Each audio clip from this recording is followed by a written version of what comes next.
ago, I was riding with my father to North English to help my brother move a couch.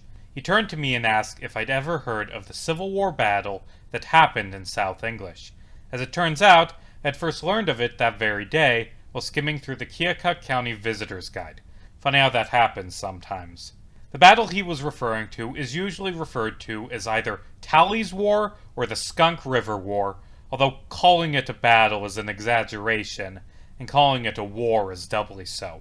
Cyphert Talley was a Baptist minister from Tennessee who moved to Keokuk County in 1848. When the American Civil War broke out, Talley became a member of the Copperheads, a political faction in the Union who fought for an immediate peace settlement with the Confederacy. One of the sources I found referred to Talley as being in sympathy with the peculiar institution of the South, which is a polite way to say he supported the brutal enslavement of Africans in the American South.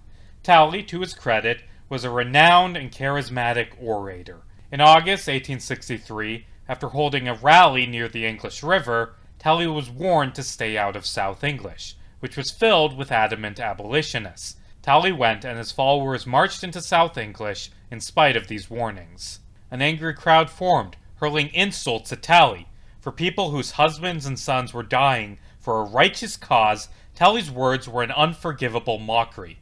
Fun fact, 76,242 Iowan men fought in the Civil War, the highest percentage out of any state, something I take pride in. Talley climbed on top of his wagon, pulled out his gun, and shouted something.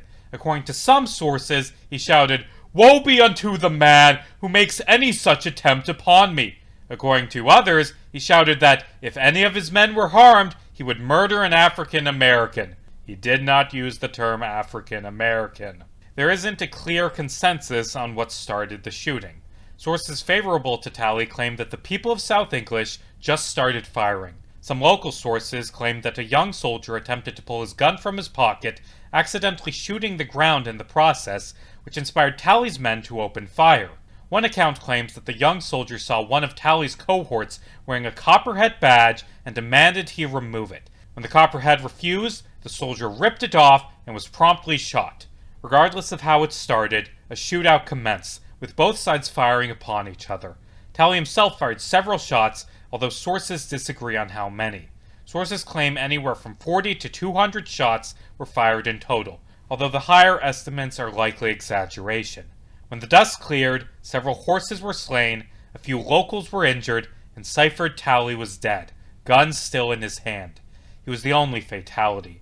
12 men were arrested for the shooting, but none were indicted.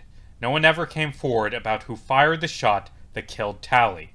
Although I personally wouldn't have killed Talley for giving a speech, I struggle to find sympathy for him. War is never glorious, but there are few as black and white as the American Civil War. Cyphert Talley did not oppose the war because he detested violence. After all, he gleefully supported the centuries of horrific violence that was chattel slavery.